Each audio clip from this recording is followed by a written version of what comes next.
girls, it's me. Welcome back to my channel. In today's video, we will going to have a 2024 tarot reading forecast for our Virgos and also for our Virgos Sun, Moon, and Rising sign. Okay, bago po tayo mag-start doon, I would like to invite you to follow our other social media platform.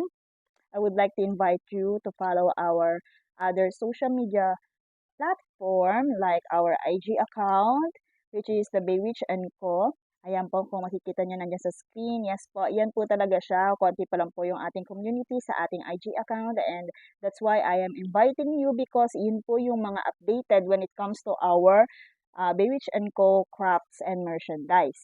And if you are not sabihin natin user of IG, meron po tayo dyang direct link sa ating shop. If you are interested to support our merchandise po, andyan na po, please click the description box. They are lots of crafts po from us, Baywitch and Co. And yes po, sa mga nagtatanong po, they are blessed, they are activated, they are cleansed and energized with our own Reiki creative healing energy. And also din po, I would like to invite you to follow na din po yung ating shop if you like to support our other social media platform. Okay, and now moving on to our reading for our Virgos collectives. Let's see the energy first. Okay, so since this is the last month of our 2023, energy for our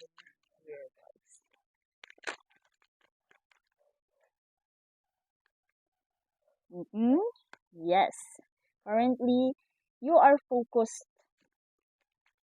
Okay, so my Virgos, maganda ang energy nakikita natin dahil this is the month for transition for sabihin natin, ito na talaga makikita natin the endings are near and also the transitions and transformations, but the cards and your angels and guides wants to remind you to focus on your creativity and skills. Okay, the turn the focus of your 2024 is stay focused. Stay focused and turn your visions into reality. You are a powerful manifestor, my dear Virgos. Kaya kayang-kaya mong gawin, maging consistent. Iyon, consistent is the key. That's your mantra for 2024. Okay? So, your desire, panitilihin na sabihin natin nag-aapoy ang iyong desire and passion when it comes to this sabihin natin yung creativity and skills mo, nandun ka na, you are aligned, and also your spirit guides want you to know that ayan, 2 times lumabas ang visions natin and focus with our magicians and with our Ace of Swords. Okay, ayan. So, since na this is new year, andyan din ang new insights, new ideas na pwede makadagdag dito sa ano mo, sa projects mo, sa sabihin natin ongoing projects mo, just focus. Iyon yung sinasabi dito. The energy says focus on your visions. Stay in your mental clarifications and clarity. Focus in your visions and success, also the goals. Syempre, when you are focused, they are assuring you for your breakthroughs. Okay, andyan ang your insights, ideas, maaaring meron ka idagdag sa iyong mga ideas, maaaring meron ka pang gustong sabihin natin, i-innovate. Pwede innovation din yung isa sa mga focus ng energy na to. When we innovate something, there are some existing na kumbaga dine-develop lang natin. So, kaya nandiyan ang new insights and new ideas. Kasi, kumbaga, you are aligned na eh. Just focus. Iyon yung gusto niyang i-advise and always reminding you to focus your energy in turning your visions into reality. Also, they are reminding you to set that as your inspiration, okay? To give you more willpower and desire. So, okay.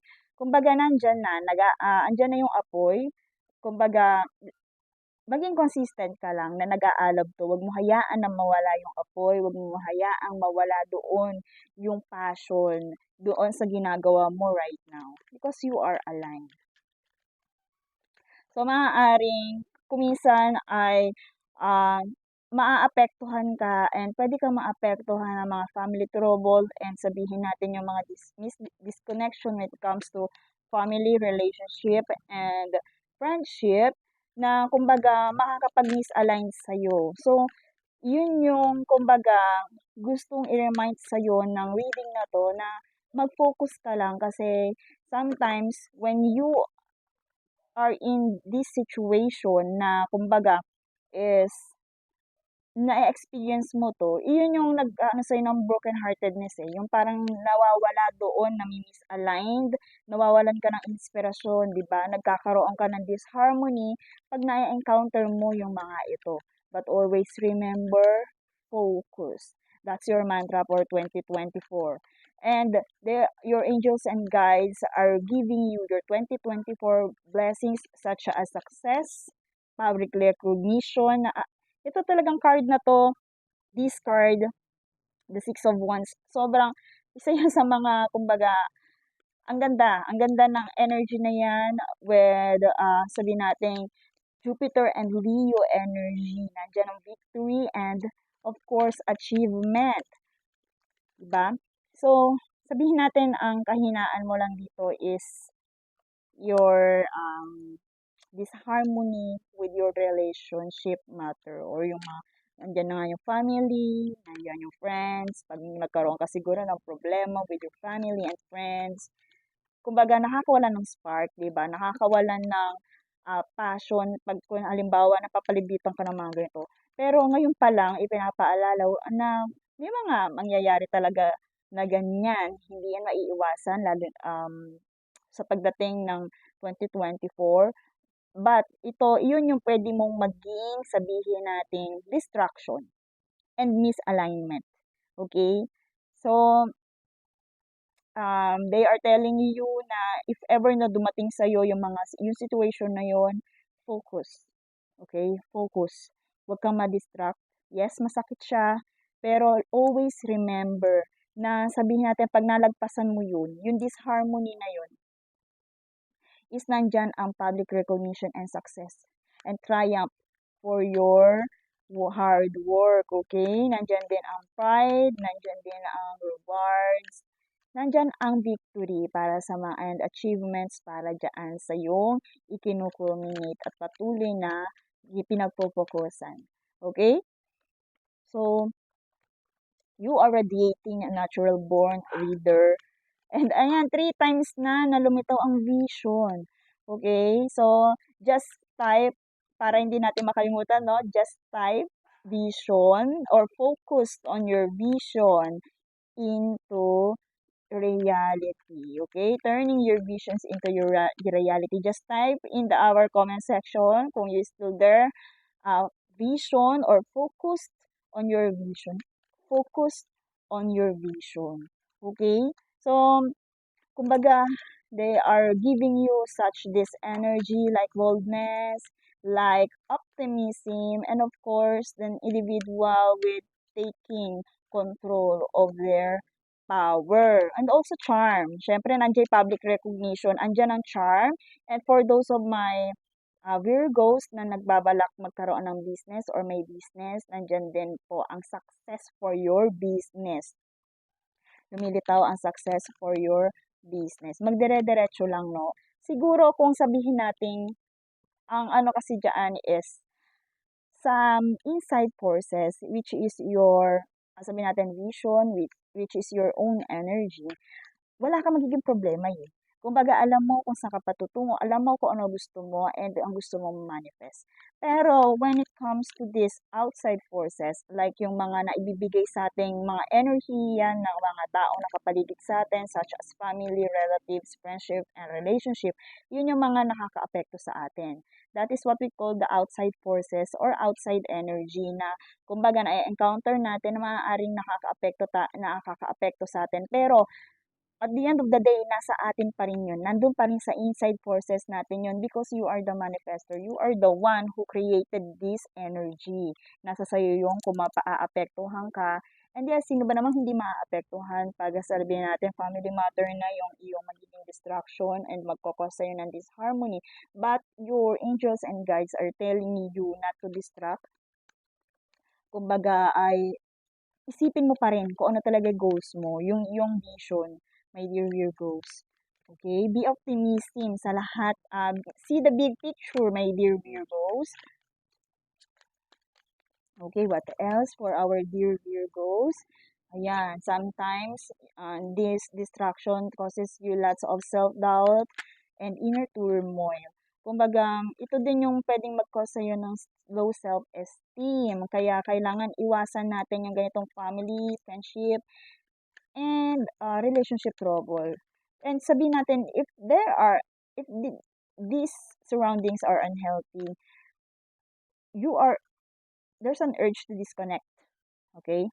Kung hindi sila makaka-apekto na maganda sa'yo, sa iyong vision, your guides are telling you to set boundaries for this. Kasi, kumbaga, maaapektuhan ka and it causes you feelings of lack of self-confidence and vulnerability. Okay? Sabi ko nga kanina, weakness. Okay. So, you have to release pain. If ever, some of you, for my Virgos, maybe you are currently dealing with these people. You are currently dealing with this separation and unhappy home. So, some of our Virgos are dealing with that. So, your angels and guides are telling you for your 2024 to release that para makapag-focus kasi 3 times talaga lumitaw yung focus sa yung card, sa yung reading. You have to forgive someone. You have to forgive the situation. You have to recover your power. Okay, with this King of Wands. Okay? You have to recover your power. You have to take control of this kasi you are repressing emotions.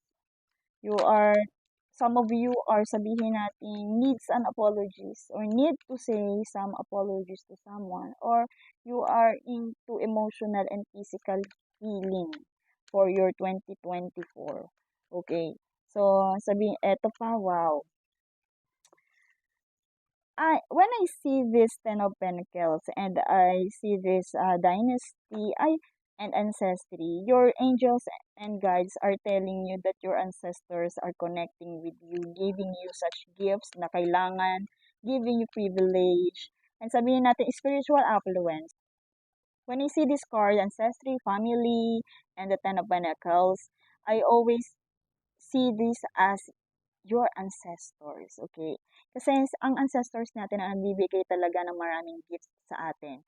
Sabihin natin, hindi natin yun mapapansin dahil ang tingin natin when it comes to gift ay material things. Pero when the gifts are from our ancestors, nakasama lahat, spiritual gifts and material things. Okay? So, for your 2024, nandyan yung strong connection with your dear ancestors. If you are not into that, sabihin natin kung hindi ikaw yung taong nakikipag-connect sa kanilang dear ancestors, my dear Virgos, all you have to do is to pray for them, kumbaga makipag-connect ka sa kanila kung gusto mo silang makilala. Kasi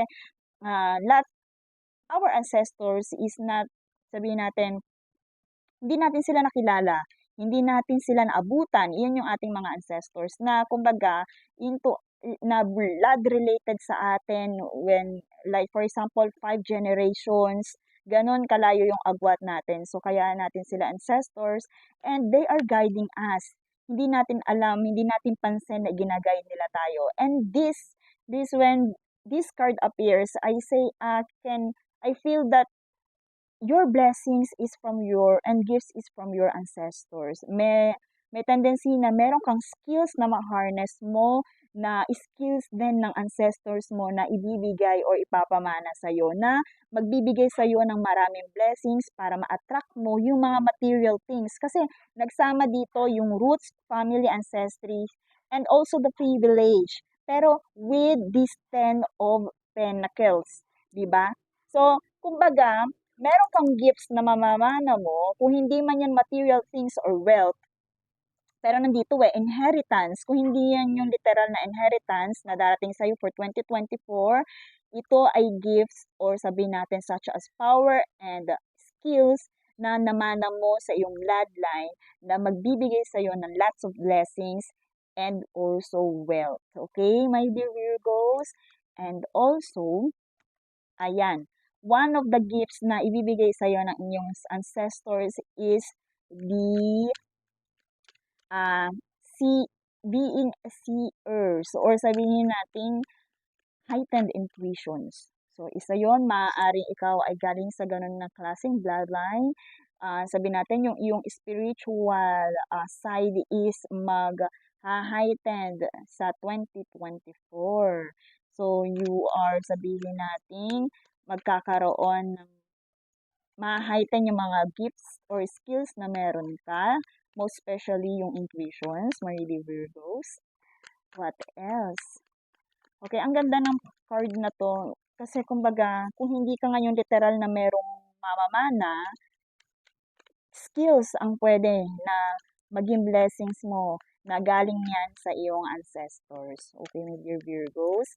Napakaganda pag ito ay galing, ikaw yung kumbaga isa sa mga napili na pagpasahan ng ganitong klaseng gifts or skills, di ba?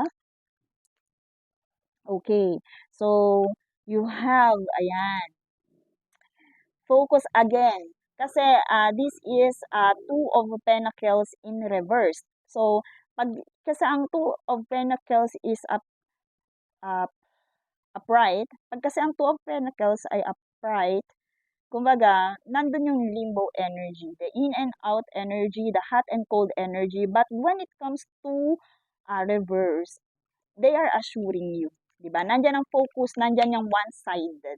Nandyan yung sabihin natin commitment. And sabihin natin, kumbaga yung kapaligiran ng limbo energy. Diba? The focus one. Yun ang nakikita ko dito when it comes to Two of Pentacles. Kasi nga, ang Two of Pentacles, I read that as limbo energy. Yung wala kang kasiguraduhan, sabihin natin, wala kang laser focus kasi no, kumbaga nagdadaling, ano yan, nagdadalawang isip ka, yan, ganyan yung mangyayari. When it comes to reverse, of course, focus ang kabaliktaran nun. Okay. So, ang kailangan mo lang i-avoid is sabihin natin pwedeng maging weakness mo kasi kumbaga nandun ka na sa state na yon, sabihin natin nandiyan ka na sa energy na yon. Ang kailangan mo avoid kuminsan may mga pagkakataon na yung sa pagiging overcommitment mo, overcommitted mo ay kumbaga bigla ka na lang magiging lazy. Okay, sa pagiging overcommitted mo, minsan ay mafe-feel mo rin yung sabihin nating feeling stuck or boring. Yung maboboard ka na agad. Kaya kailangan daw ay magkaroon ka ng balance. Eto, di ba? Balansihin with, sabihin natin, eto, balance energy. So, yun din yung isa sa message dito sa Two of Pentacles, i-balance ang energy. Kailangan mo yun kasi pag, kunyari, di ba may mga oras na kuminsan masyado kang inspired, gagawin mo, but biglang bababa yung energy mo na parang naboboring ka na, nawawalan ka na ng inspiration. So, you have to balance your energy. You have, sabihin natin, ang gamitin mo dito is passion, yung kung saan nag-enjoy ka sa iyong mga ginagawa. Okay? Weighing up your options. Isa din yan sa mga advices na kailangan mong gawin for 2024 para maging consistent ang pagdating ng blessings. And of course, maging practical. Andyan na nga kung ikaw ay business owner, maging practical. One of your blessings is you are, sabihin natin, your finances is protected. Okay? Yon isa sa mga blessings mo. Your finances are protected. Okay? Just sabihin natin i-balance mo lang pagdating sa mga kaperahan o yung mga gagastusin mo, maging balance ka lang pagdating sa paggamit mo ng finances. Okay? Punta naman tayo sa love portion ng ating Virgos. Okay. So, my Virgos, there's a card for breakup here, the Two of Cups in reverse. maybe you are currently in a separation, you are currently in rejection or disharmony with this, sabihin natin Two of Cups. Some of you nahihirapan sa self-love, some of you nahihirapan sa communication because of the bad communication and division. Maaari, if you are single, you are in separation with your someone. And if you are in relationship, maybe may dumating sa point na sabihin natin iwasan yung pagkakaroon ng bad communication that can leads to breakup or separation. So, kung ikaw ay in relationship, iwasan yung bad communication, yung hindi pagko-communicate ng iyong emotions. Okay. And if you are singles, my dear Virgos, there's self-love disinterest. Why? There is self-love disinterest. Maybe that's your current energy. So, your angels and guides are telling you to focus also on your self-love journey. Okay? Self-love journey. Because I feel na some of you, hindi mo magiging priority ang love life for 2024. Mm-hmm. Ayan, ba't lumitaw ulit? Dalawa. 2 times na lumitaw yung boring energy for my dear Virgos. Some of you are bored. I feel that some of our Virgos are, yung matagal na silang naging single. And they are getting bored. My dear Virgos, you are getting bored. Because maybe some of you, because of financial loss, kasi nga nakatuto ka dito sa career mo eh. Some of our Virgos are not interested in love, okay? May tendency din na they are not interested in love because of financial issues. So, some of our collectives are into isolations and shut out in the cold because of the Five of Pentacles. Maybe you overthinking, or sabihin natin, yun nga, you overthinking with your, not overthinking, pero maybe you are focused on your finances. And parang sabihin natin, yung love or yung love life is such a distraction to you. Pero for my singles, yun nga, some of you naman are getting bored. Kumbaga, sila yung mga matagal ng walang love life, getting bored and impatient. Kaya, eto, kumbaga, some of our Virgos out there are, sabihin natin, sobrang impatient na with it comes to sabihin kung kailan ba sila magkakaroon ng love life, kailan ba nila mararanasan yung sabihin natin ideal relationship.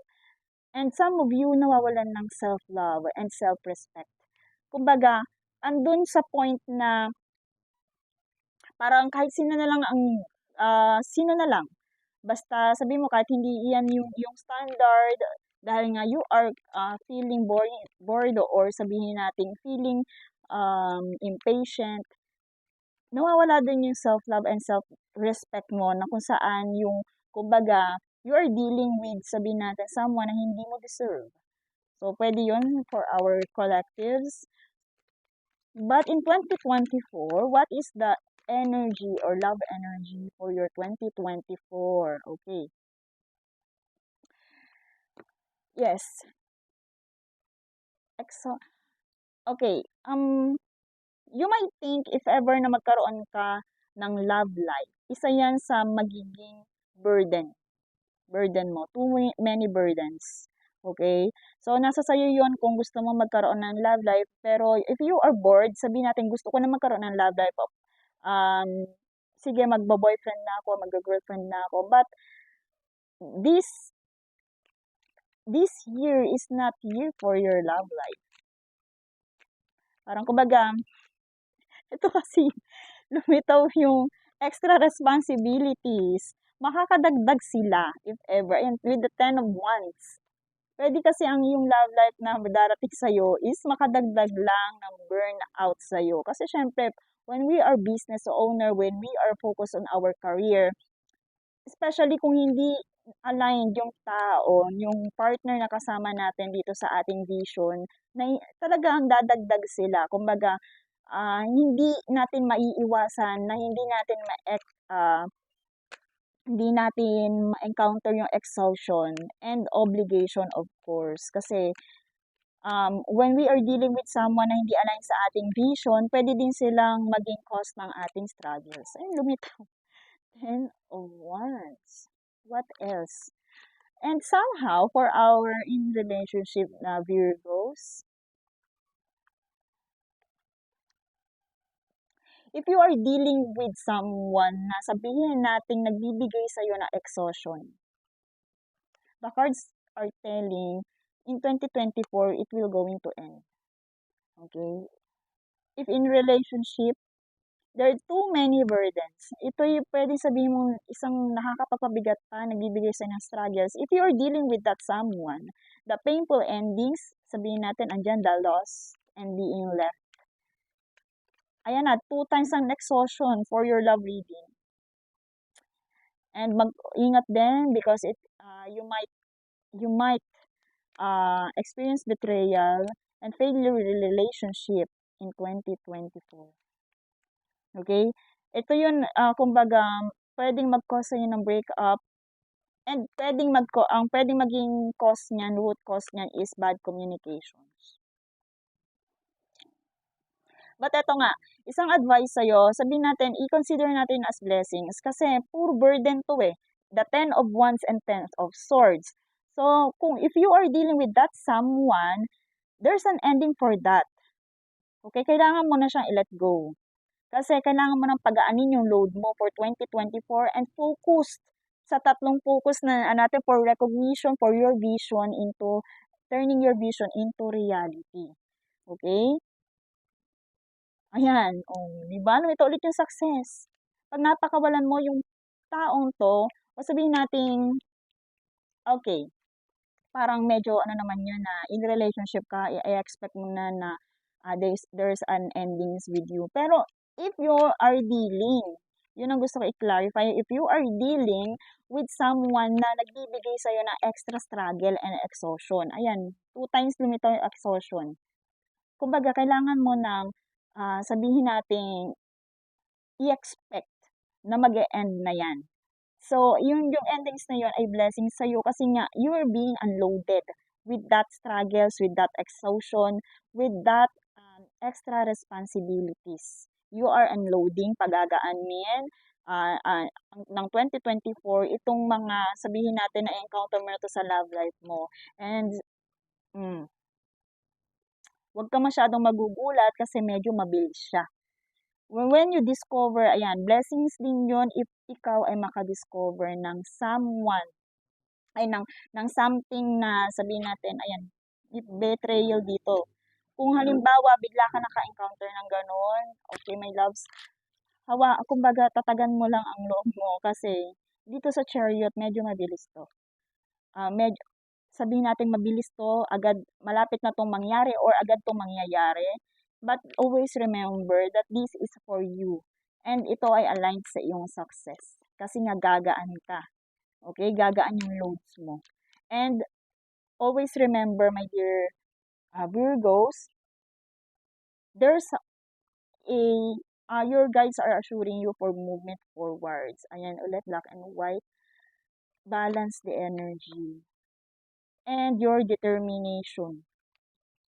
Okay? Determination. Always, kumbaga, paanihin mo yung determination mo, maaaring mag-cause din sa'yo.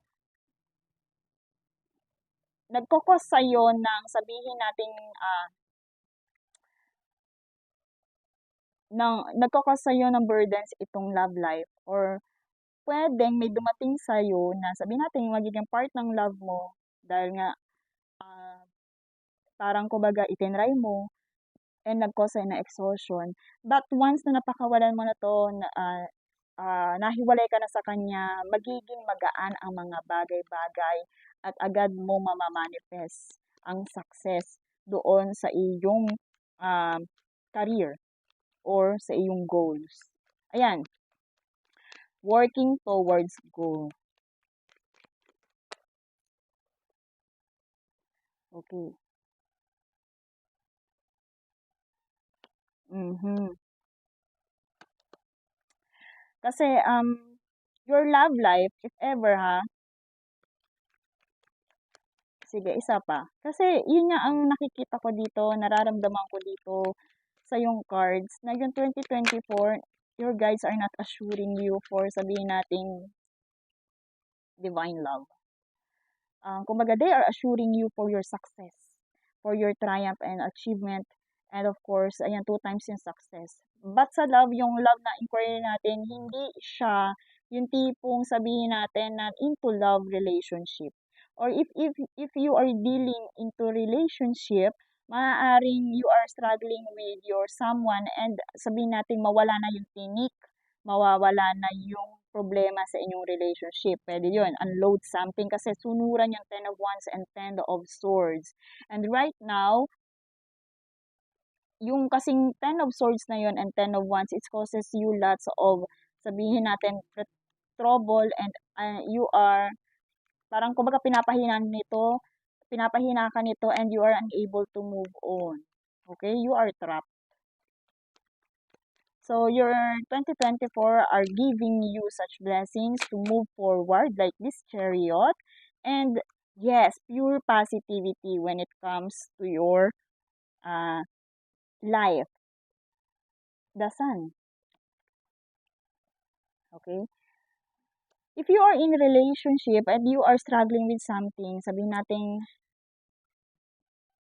nagkaroon kayo ng problema, merong sabihin natin, I see the ano hindi finances yung problema dito, but I see the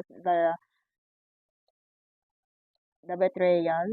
If ever you are into relationship with someone na dealing with betrayal, matatanggal yon. So, isa sa mga blessings nyo if you are in relationship, pwedeng matanggal yon, pwedeng ma-unload yon, pwedeng tanggalin yon.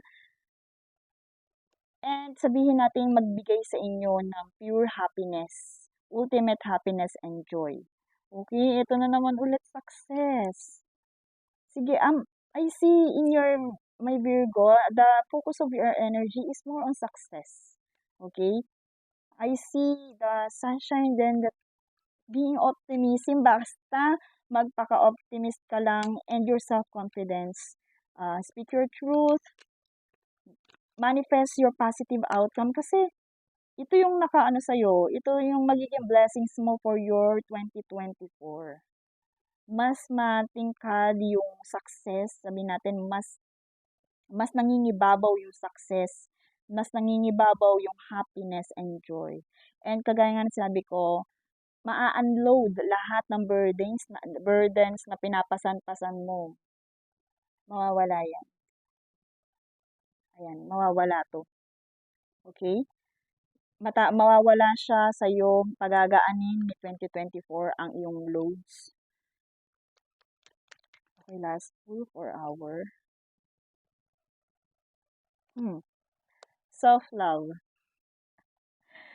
Whether you are in the relationship or not, you have to highlight and you have to heighten your self-love. Okay? If you are sabihin natin kanina lumabas yung self-love, this interest, kailangan mo yun, self-love.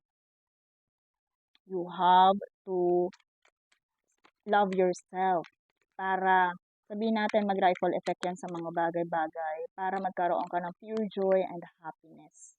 Kasi napakaganda ng sun card na to. Okay? And message from your guides. Message from your angels. And guides. Oops! Take action right now. Okay? Ngayon pa lang, mag-take action ka na. Wag mo na, okay, ngayon take action. Ngayon pa lang, mag-take action ka na. Wag mo nang hintayin ang 2024. Kumbaga, kasi ito ni transition ng taon. right now, if you are seeing this, take action. Immediate take action, okay? Like this, the energy of chariot. Gawin mo na kung ano yung mga dapat mo pang gawin kasi mag-focus ka lang basta dyan. Iyon yung mga bagay na kailangan mong gawin. Focus on your visions to turn your visions into reality. And yes, there are your 2024 opportunity coming in your way. Okay? So, kumbaga nag-iintay, just take action. Nag-iintay ang opportunity sa iyo, my dear Virgos. Lots of opportunities. There's an abundance, okay, coming in your way for 2024. Okay? Within the next few weeks, malapit na siya. Okay? Sobrang ganda. Basta, kumbaga mag-focus ka lang, mag-focus ka dyan sa iyo. Kung ano man yung kinukultivate mo ngayon, kinukulminate mo ngayon, mag-focus ka lang within the next few weeks. Maaaring may mga katanungan ka sa yung angels and guides and malalaman mo siya. Just heighten your intuition within the next few weeks. Makikita mo agad yung sagot. Last one.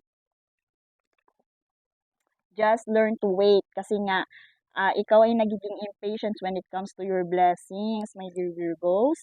Just wait. Learn to wait. And habang nag-iintay, take action. Okay? So, that's all for your reading, my dear Virgos, Sun, Moon, or Rising sign. And see you in my next one.